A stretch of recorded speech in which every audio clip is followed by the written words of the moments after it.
Hello साथियों, आप सभी का स्वागत करती हूँ आपके चैनल हिंदी साहित्य बाय प्रियंका मैम में। आशा करती हूँ आप सभी अच्छे और स्वस्थ होंगे। आज हम सब पढ़ेंगे हिंदी साहित्य के महत्वपूर्ण प्रश्नों को। तो चलिए शुरू करते हैं। पहला क्वेश्चन है आपका, तरवर फल नहीं खाते है, सरवर पिय ही न पान। इस पंक्ति के रचयिता कौन है? तो इस पंक्ति के रचयिता रहीमदास जी है। तरनी तनुजा तट तमाल, तरुवर बहुछाए। इस पंक्ति के रचयिता कौन है? तो इस पंक्ति के रचयिता भारतेंदु हरिश्चंद्र जी हैं। तक्षशिला नगर किन नदियों के मध्य स्थित था? तो वह सिंधु व झेलम नदी के मध्य स्थित था।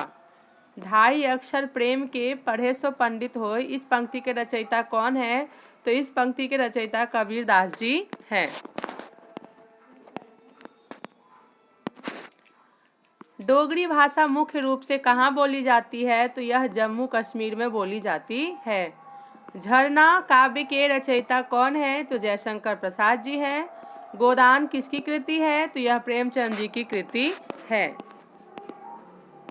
ज्ञान मार्गी शाखा के कवियों को किस नाम से पुकारा जाता है? तो उन्हें संत कवि के नाम से पुकारा जाता है। ज्ञानपीठ पुरस्कार किस क्षेत्र में श्रेष्ठ कार्य के लिए दिया जाता है? तो यह साहित्य के क्षेत्र में श्रेष्ठ कार्यों के लिए दिया जाता है।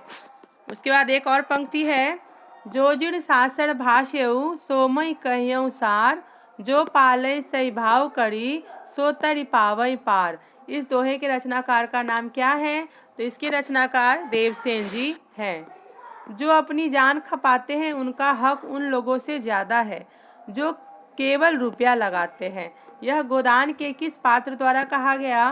तो यह महतो के द्वारा कहा गया। जाकी रही भावना जैसी, प्रभु मूरत देखे तिन तैसी। इस पंक्ति के रचयिता कौन है? तो इस पंक्ति के रचयिता तुलसीदास जी हैं।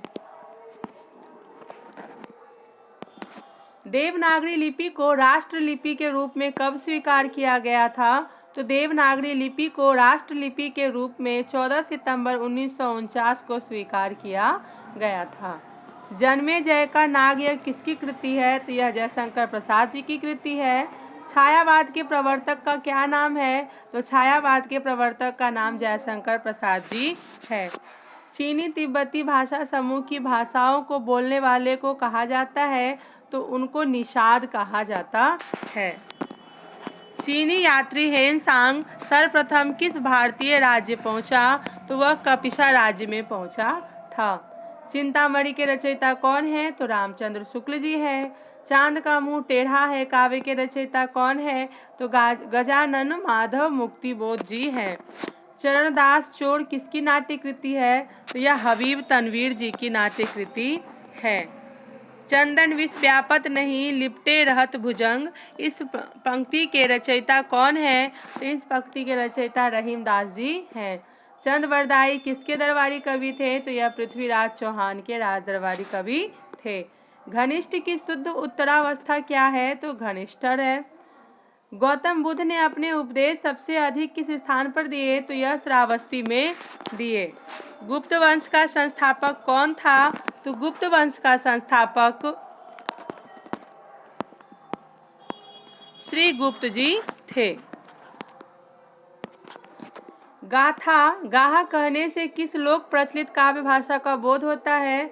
तो प्राकृत भाषा का बोध होता है। अंग्रेजी भाषा को भारत में शिक्षा के माध्यम से आरंभ किया गया किसके द्वारा? तो लॉर्ड मैकाले के द्वारा। हिंदी का प्रथम एकांकी कौन सा है? तो एक घूंट है। हिंदी का प्रथम पात्र कौन सा है? तो उदंत मार्तंड है। हिंदी की प्रथम पत्रिका कौन सी है? तो संवाद कौमुदी है। हिंदी की वर्णमाला में कितने स्वर व कितने समस्वर होते हैं? तो हिंदी के वर्णमाला में 11 स्वर व 33 समस्वर होते हैं। हिंदी के किस समाचार पत्र में खड़ी बोली को मध्य देशीय भाषा कहा गया? तो बनारस अखबार में। हिंदी के प्रथम कवि कौन है? तो हिंदी के प्रथम कवि सिद्ध सरहपा है जो कि 9वीं शताब्दी के हैं। हिंदी के प्रथम गद्य कारक कौन है? तो लल्लू लाल जी हैं। हिंदी के सर्वप्रथम गीत लेखक कौन है? तो हिंदी के सर्वप्रथम गीत लेखक विद्यापति जी हैं। हिंदी के सर्वप्रथम दैनिक समाचार पत्र कौन सा है? तो सुधा वर्षन है। अजंता की गुफा किस धर्म से संबंधित है? तो वह बौद्ध धर्म से संबंधित है। अटल बिहारी वाजपेयी हिंदी विश्वविद्यालय कहाँ स्थित है? तो अटल बिहारी वाजपेयी हिंदी विश्वविद्यालय भोपाल में स्थित है, जो कि मध्य प्रदेश में है। अतीत के चलचित्र के रचयिता कौन है? तो वह महादेवी वर्मा जी है। अपभ्रंश का वाल्मीकि किसे कहा जाता है? तो स्वयंभू को कहा जाता है। अपभ्रंश में कृष्ण काव्य के प्रणेता कौन है? पुष्पदंत जी है। अबला जीवन हाय तुम्हारी यही कहानी, आंचल में है दूध और आंखों में पानी, उपर्युक्त पंक्तियों की किस काव्य की है? तो यह यशोधरा की है। अभिलेखों का अध्ययन क्या कहलाता है? इपिग्राफी कहलाता है। अमीय हलाहल मद भरे श्वेत श्याम रतनार, जियत मरत झुकी झुकी परत, जही चित्तवत इक बार। प्रस्तुत पंक्ति के रचयिता कौन है? तो रसलीन जी है। अमीर खुसरो ने किसके विकास में अग्रणी भूमिका निभाई? तो खड़ी बोली के विकास में। अमीर खुसरो ने जिन मुकरियों, पहलियों और दो सुखनों की रचना की है, उसकी मुख्य भाषा क्या है? तो वह है खड़ी बोली।